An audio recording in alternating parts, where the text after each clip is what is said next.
Hey, what up, my Web3 degenerates? This is Kane the Conqueror here, and I wanted to give you a brief introduction and a how to on the Smurf Society NFT and how to get whitelisted. So, first to start off, we're going to go with the smurfsociety.com website. And if you want to connect to the app, you want to scroll down and click on. Oops, I think I went too far. Join the society. So when you click on that, it's going to bring you to app, the smurfsociety.com.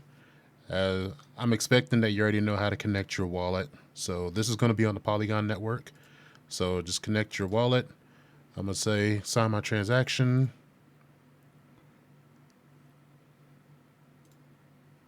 And I'm in.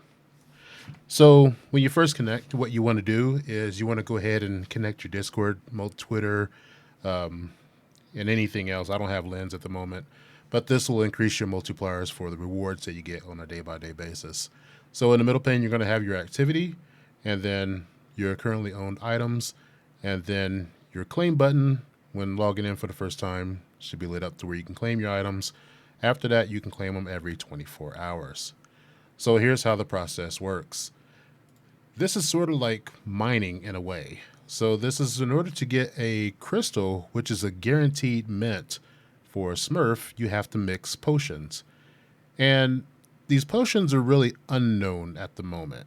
There are many that have been discovered, but it's sort of, in a way, sort of like Bitcoin mining. And this basically eliminates a lot of the bots, from getting in and trying to take up all the whitelist spots that we've all complained about on some of these mints.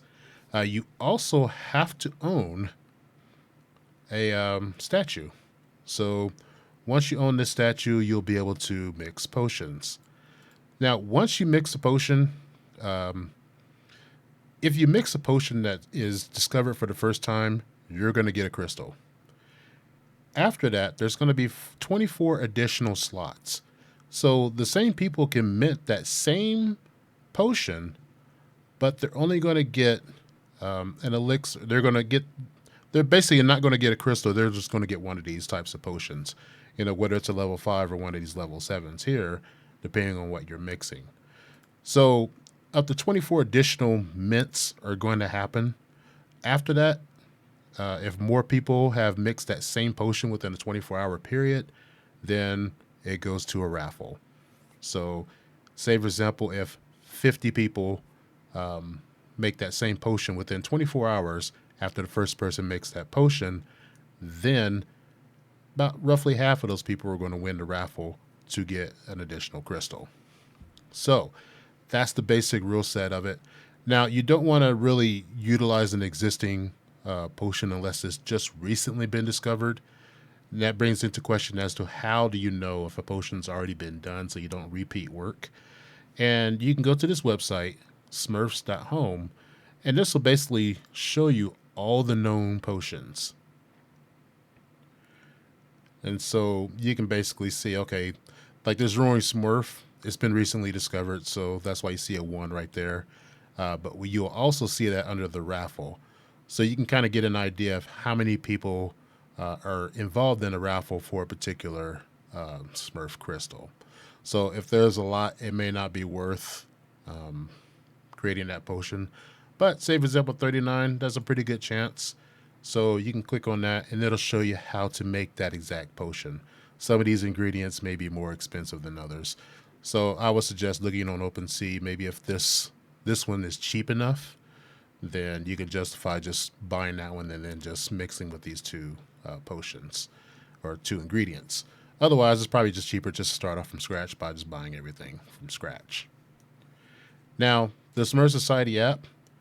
Now, for mine, I'm going to start with this slippery elixir of scales because I'm basically trying unused portions. So on this website, you can go to unused recipes.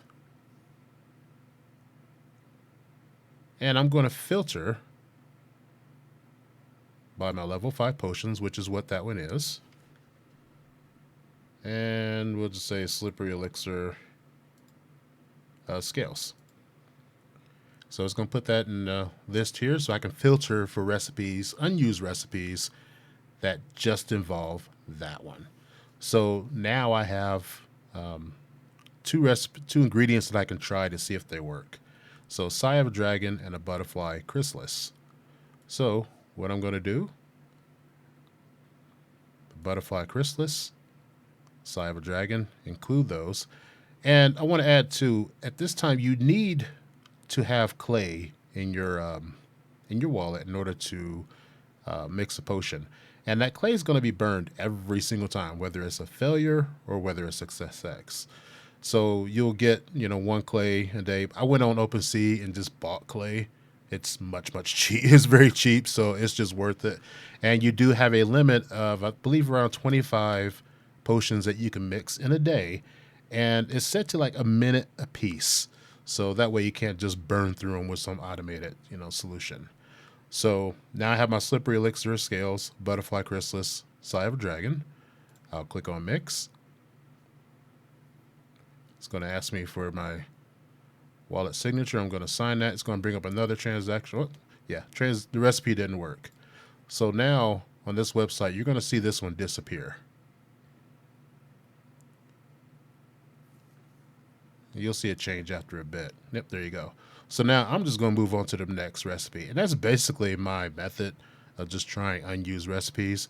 I will tend to, join a raffle if I think the odds are good. I did go ahead and mix this recipe for this roaring Smurf, and we'll see how that goes.